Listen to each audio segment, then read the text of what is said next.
वो लोग भी आज समाजवादी पार्टी से जुड़ रहे हैं। जो बाबा साहब भीमराव अम्बेडकर जी का सपना था उनको पूरा करना चाहते हैं। जो शोषित, वंचित, पिछड़े, दलित, जिन्हें आजादी के बाद अधिकार और सम्मान नहीं मिला, वो भी आज समाजवादियों की तरफ देख रहे हैं। ये समाजवादियों की कोशिश होनी चाहिए कि बाबा साहब के सिद्धांत पे चलने वाले लोग और डॉक्टर राम मनोहर लोहिया जी के सिद्धांत पे चलने वाले लोगों को साथ जोड़ करके हम लोग संविधान और लोकतंत्र को बचाने का काम करें। आज जिन शक्तियों से हमें मुकाबला है, जिन शक्तियों से हम लोगों को संघर्ष करना है, वो लगातार झूठ का सहारा ले रहे हैं। केवल देश के नहीं, दुनिया के इतिहास में इतना झूठ बोलने वाला दल कोई नहीं रहा होगा जो आज दिल्ली की सत्ता में और उत्तर प्रदेश की सत्ता में पहुंच गया है। जिन लोगों ने इतिहास पढ़ा होगा, हिटलर के जमाने के बारे में जिन्होंने जानकारी होगी, वो जानते होंगे उनकी सरकार में एक प्रोपेगेंडा मिनिस्टर हुआ करता था। केवल एक प्रोपेगेंडा मिनिस्टर था। लेकिन इधर भारतीय जनता पार्टी का काम अगर हम देखेंगे और जिस तरह का प्रोपेगेंडा करते हैं, लगता तो ऐसा है कि पूरी की पूरी भारतीय जनता पार्टी झूठ का प्रोपेगेंडा के सहारे चल रही है।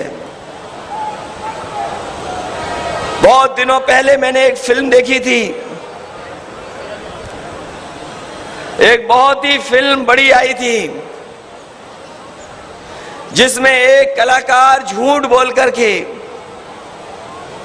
लगातार झूठ बोल करके अपनी ऊंचाई तक पहुंच गया था। वो झूठ के सहारे ही तरक्की कर रहा था। जहां कहीं भी उसे आगे बढ़ना होता था, वो झूठ का सहारा लेकर के ही बढ़ता था।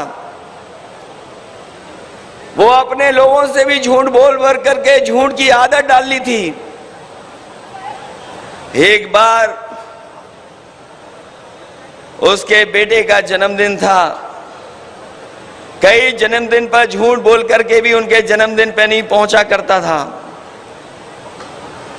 उस दिन जब बेटे ने आसमान की तरफ देखा तो तारा टूटते हुए उसने देखा और उसे याद आया कि तारा टूटने के समय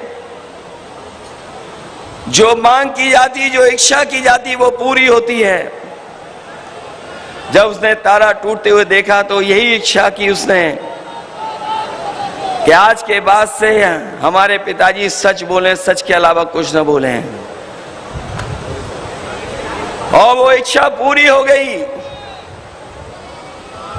उसका झूठ पकड़ा गया। झूठ ऐसा पकड़ा गया कि सब पोल खुल गई। इसलिए समाजवादी साथियों, आज नवरात्र है, नवरात्र के व्रत चल रहे हैं। बहुत से हमारे साथी हैं जिन्होंने व्रत रखा हुआ है। आज हम मां दुर्गा से यही मांग करें और यही मांगे, वो जो सत्ता में लोग हैं वो सच बोलने लगे।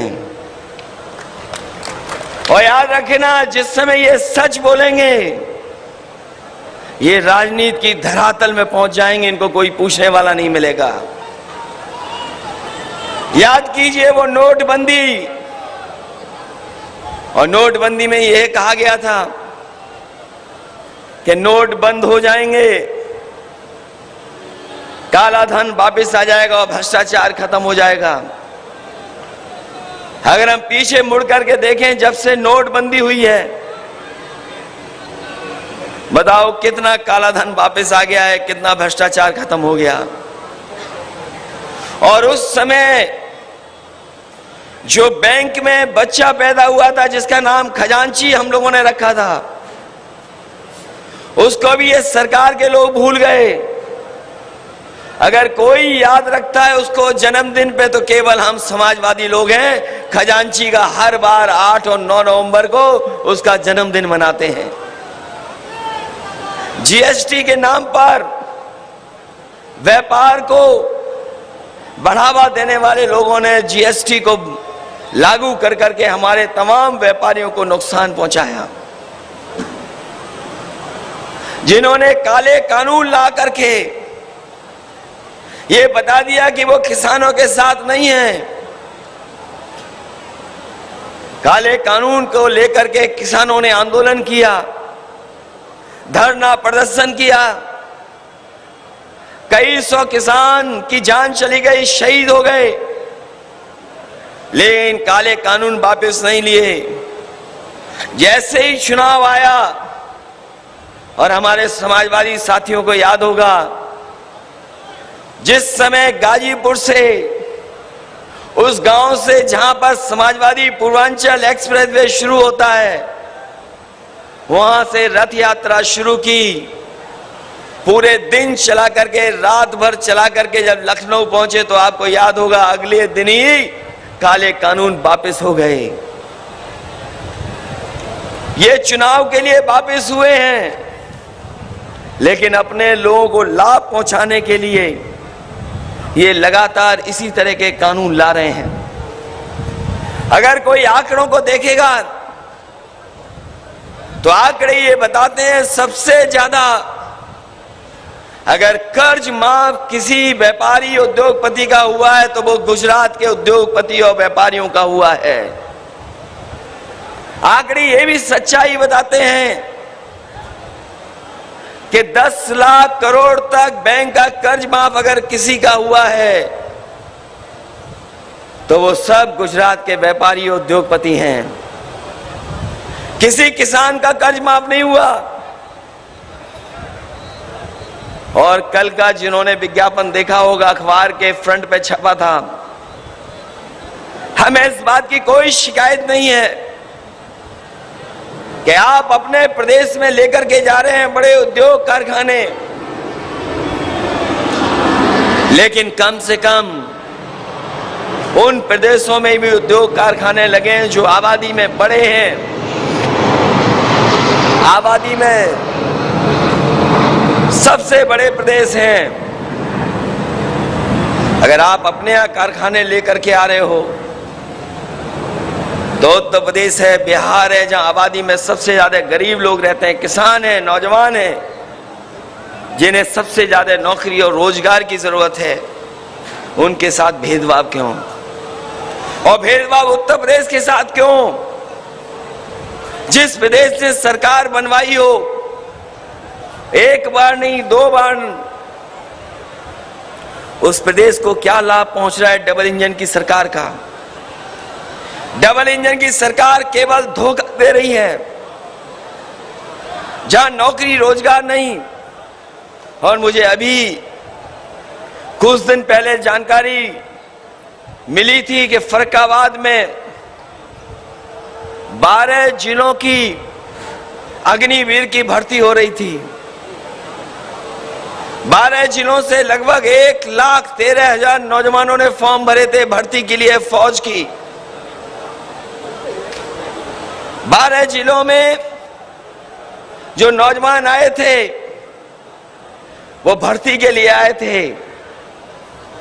1,13,000 की तो खबर निकली, लेकिन कितने को भर्ती मिली है इसकी खबर आज तक नहीं मिली है। और यही भर्ती जब उत्तर प्रदेश के दूसरे जिलों में जाएगी तो सोचो कितने बड़े पैमाने पर नौजवान नौकरी और रोजगार चाहते हैं। इन्होंने देश की सबसे प्रतिष्ठित फौज हमारी, उसके साथ भी धोखा देने का काम किया है। अग्निवीर जैसी टेम्परेरी नौकरी कोई स्वीकार नहीं कर सकता, लेकिन गरीबी के कारण, बड़े पैमाने पे बेरोजगारी के कारण हमारे नौजवान दुखी हैं, उसके बावजूद भी नौकरी और रोजगार के लिए जा रहे हैं। सरकार ये न समझे कि वो आ रहे हैं भर्ती के लिए, वो गरीबी और बेरोजगारी की वजह से भर्ती में पहुंच रहे हैं। और जितनी भी संस्थाएं हैं, उन संस्थाओं में जो संविधान से हमें अधिकार और सम्मान मिलता था, उसके साथ भी इन्होंने खिलवाड़ की है।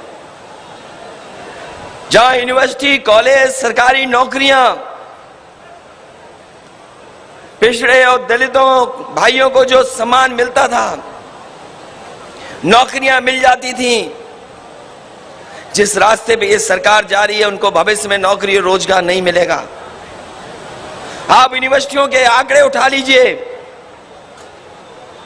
जहां आरक्षण के साथ खिलवाड़ कर रहे हैं, वहीं हमारा नौजवान पढ़ा लिखा ना बन जाए, उसके साथ भी खिलवाड़ कर रहे हैं। क्योंकि बीजेपी के लोग जानते हैं, जब पढ़े लिखे होंगे नौजवान तो वो तर्क कर सकते हैं, और तर्क करेंगे तो उनकी सच्चाई सामने आ जाएगी। इसलिए वो नौजवानों को पढ़ने लिखने का भी अवसर नहीं दे रहे हैं। और जिस तरीके से अन्याय हो रहा है, केवल एक दो घटना नहीं, पूरे उत्तर प्रदेश में बड़े पैमाने पे चिन्हित कर करके और पूरा प्लानिंग के तरीके प्लानिंग करके कि किन लोगों के साथ और किन को जेल भेजना है। हमने आपने देखा, जब से बीजेपी की सरकार आई है, आदरणीय आजम खान साहब के ऊपर अन्याय रुक नहीं रहा है।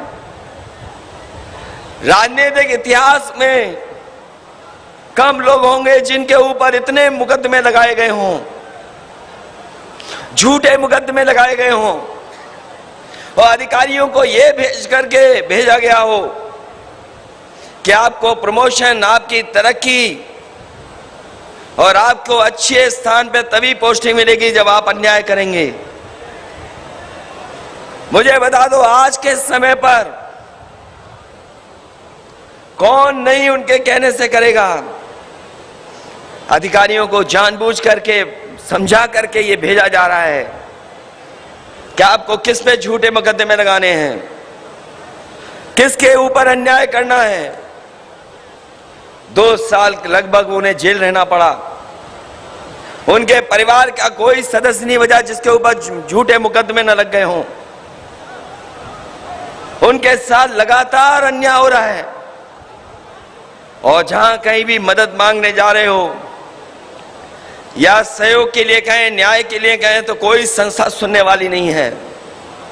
लेकिन हमें उम्मीद है कि जिस तरीके से सुप्रीम कोर्ट ने राहत दी, आने वाले समय में उन्हें कोर्ट के माध्यम से राहत मिलेगी, उन्हें उनका सम्मान वापस होगा। अभी की घटना हुई, आपने देखी होगी, झांसी में समाजवादी पार्टी के पूर्व विधायक मनगढ़ंत कहानी को बना करके उन्हें गिरफ्तार किया गया, और गिरफ्तारी के लिए उनके घर पर पुलिस भेजी गई। जब कोई घर में नहीं मिला तो उनके बेटे को उठा ले गए। बेटे को रात में उठा करके थाने में बैठा दिया, और जब तक हाजिर नहीं हुए तब तक ये कहते रहे कि अभी तो बेटा उठाया है, परिवार के और भी सदस्य उठाए जाएंगे, और हमें तो ऊपर से निर्देश है कि कोई भी अन्याय कर लो, कोई भी मुकदमे लगा दो, हमें विधायक हाजिर चाहिए। ये तो कार्रवाई हो रही समाजवादियों पर। मैं पूछना चाहता हूं इस सरकार के लोगों से, अभी यह दलित नौजवान जो पढ़ने वाला था, परीक्षा देने आया था, 14 साल का, उसको इतना पीटा कि उसकी जान ले ली। कई दिन उसका इलाज चला, उसके बाद भी जान नहीं बची, उसकी जान चली गई। लेकिन वहां का टीचर फरार है, टीचर को कोई नहीं पकड़ रहा, और टीचर इसलिए फरार है क्योंकि मुख्यमंत्री की जो जाति है वही जाति उस टीचर की है, इसलिए वो फरार है, उसको पुलिस छू नहीं सकती। और अगर इनका खासम खास अधिकारी होगा बताओ, एक आईपीएस फरार है कि नहीं फरार है? अभी तक उसके घर वालों से नहीं पूछताछ हो रही है, उसकी पत्नी को नहीं उठा रहे आप, उनके घर वालों को नहीं उठा रहे आप। अगर समाजवादी लोग होंगे तो उनके घर परिवार तक पुलिस पहुंच जाएगी। ये कौन सा लोकतंत्र है? ये कौन सी व्यवस्था है? अगर समाजवादी लोग झंडा दिखाएंगे, अगर आपको आपके फैसलों का विरोध करेंगे तो आपको बम लगा करके जेल भेज दिया जाएगा। ये है सरकार। ये सरकार जो बनी है, ये सरकार जनता की बनाई हुई नहीं है। आज भी जब आप सदस्यता करने गए होंगे, जनता के बीच में गए होंगे, तो आपने महसूस किया होगा कि जनता को भी भरोसा नहीं कि सरकार कैसे बन गई।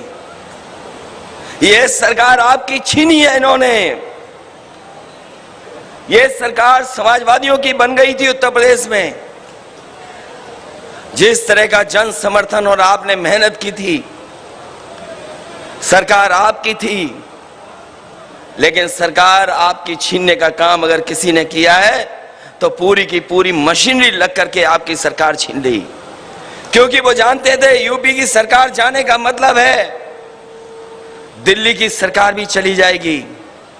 इसलिए उन्होंने सब कुछ किया, जो जो कर सकते थे वो किया उन्होंने। और जिससे हमें सबसे ज्यादा उम्मीद थी कि न्याय मिलेगा, इलेक्शन कमीशन, उसने बीजेपी के इशारे इस पर, पन्ना प्रभारियों के इशारे पर जानबूझ करके हमारे यादव और मुसलमानों के वोट, कोई विधानसभा ऐसी नहीं है जहां पर 20,000 कम न कर दिए हों, 20,000 वोट न काट दिए हों। और हम तो कहते हैं, कई बार कहा और आज भी कहते हैं,